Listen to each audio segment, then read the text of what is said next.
Okay. Let's say you're hanging out with your friends one night, drinking or whatever, and all of a sudden it's 1:30 and you all decide to go home, but on the way home you want to get some food. So you stop at a restaurant or a fast food place and you go inside and you get in line to order. And you're standing there just talking with all your friends, and somebody comes in and they have a gun. And they point at the register, and everybody kind of just freezes. Nothing really happens. They point at the register, they start pointing it around at everybody, your friends, yourself. It's going to start some adrenaline. No one really knows what to do. Everyone's kind of in shock. All of a sudden, a bystander jumps in and tries to wrestle the gun away from someone, or the robber, and they end up getting shot. Robber gets away, someone calls the police, and it takes, on average, 4 to 10 minutes for the police to arrive. Unfortunately, the person who's shot doesn't survive. So, would anything have changed if someone was carrying a weapon or concealed carry? Guns are a given right since the Constitution was written by the Second Amendment and have always played a very crucial role in the country. As a 24-year-old gun owner, I personally own 5 guns: a shotgun, rifle, a handgun, a small little .22 rifle, and have gone through all of the situations into buying a handgun and owning one and taking personal safety and issues along with that.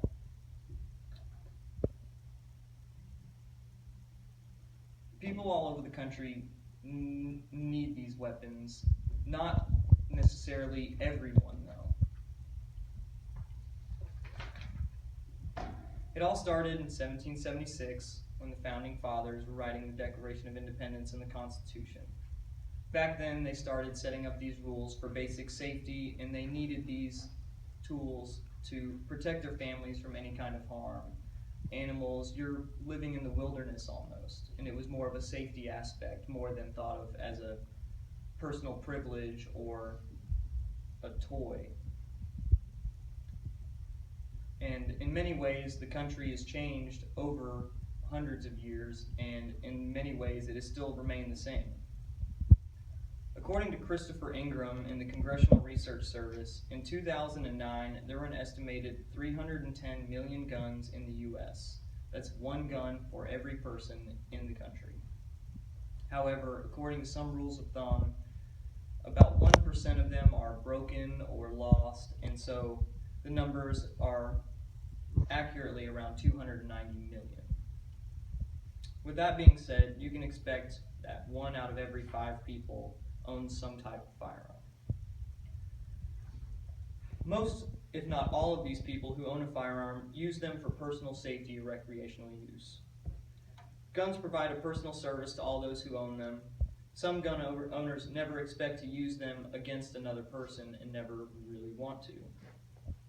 Each gun owner has to go through a process before they buy a firearm and have a background check and answer many security questions to get them. Personally, I've done this 5 or 6 times, and you can get anything from a handgun in about 20 minutes to a rifle, which I bought, went through a check, and it took 3 weeks, and then they call you and you come in, answer a few more questions, and then you get your gun. So, coming from a state in Tennessee where we have the second most lenient gun laws, there's still quite a little bit of process into getting any type of firearm. One of the benefits it's provided me is it's a great way to bond with my dad. So I don't see him very much. He's divorced, travels a lot, lives a little bit of ways away, but whenever I get to go hang out, we always go out to West Tennessee to our lake house, and I bring some of my guns, and we just hang out, talk, have a little competition amongst ourselves, kind of shoot targets, and just crack jokes with each other for a while. So for me, it has a real big personal aspect in my family relationships, and it's provided me hours and days of fun, and something I'll always remember when my dad is no longer around. Once you buy a gun, you're registered to that gun and its specific serial number. Along with the National Instant Criminal Background Check System, you are registered in that system with that firearm forever, unless you sell it, which you will have to notify the National Instant Criminal Background Check System has separate branches that you notify if you are selling a firearm, and you have to have certain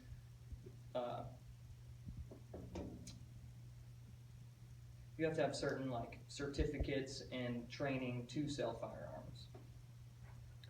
Most current weapon bans are to ban assault rifles or extended clips. However, by definition, an assault rifle is a fully automatic weapon, meaning you pull the trigger one time and it shoots a certain amount of bullets, while a semi-automatic weapon is one bullet per trigger pull. Not only is it hard to buy a firearm, but to carry one is even bigger. You have to take a class, you have to have special permits, and you have to pass a certain number of tests, shooting tests, accuracy, and all of this to get your permit. And lastly, why would you even want to carry a weapon? The only need to carry a weapon in public would be for safety. To carry, you need either an open carry or a concealed permit carry, and as they are, open carry is open and visible, concealed carry is underclosed, concealed. Now, there's no need for every single American or every person to own a firearm. That would just be a little ridiculous. But taking away someone's firearm is kind of like taking away the right to free speech, sort of a safety aspect. Like any order in nation's history, there's no way to remove all guns from America. Like prohibition or drug wars, or not drug wars, but I guess the war on drugs shows there's always a supply and a demand, and if you take away the supply, people are going to find ways around it. And if normal legal owners don't, criminals are doing it regardless. Removing weapons from trained individuals will only make them more vulnerable because criminals don't play by the rules, and that's why they're criminals. There will always be a way to obtain guns regardless. There are millions out there already, and that's not counting the illegal ones or the lost ones. Guns, however, do not need to be taken lightly.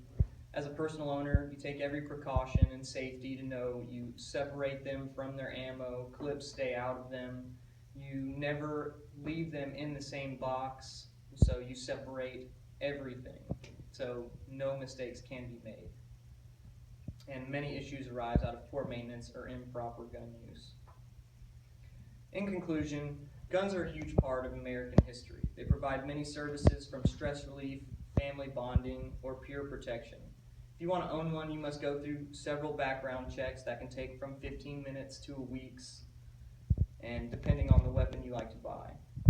They can save your life, or they can take it, but if someone else wants to use one against you, your best bet is to have one to use against them.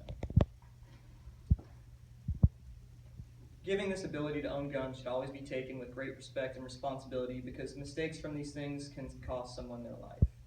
Before you count them out as dangerous, think about your law enforcement that would be called in the case of an illegal incident involving a gun. There are normal individuals like you and me, just a job involving using firearms. If you take the safety and the precaution to take the classes and learn how to use a firearm, it can be just as safe as calling a police officer to help you in the event of a situation, but it's an immediate reaction instead of 5 to 10 minutes. To remove guns or just rifles away from people would be like taking their rights or freedom of speech. Some of these are gifts given to sons by fathers, by grandfathers, passed down from generation to generation, and have great meaning to certain individuals. You could think of that single mother who lives in a bad part of town who gets off work late and wants to walk to her car and have the safety of carrying a concealed gun in her purse for that aspect of protecting herself when no one else is around too. Or the pizza delivery guy who constantly goes to people's houses, which I know a few friends that personally have done this, and they have been robbed multiple times. But most people who want to own guns want to do so within the bounds of the law and protect those other innocent bystanders from the few wrongdoers. Why take someone's rights and privileges when all they want to do with that right is to help others and keep themselves safe? You won't be able to keep criminals from getting guns even if they are illegal.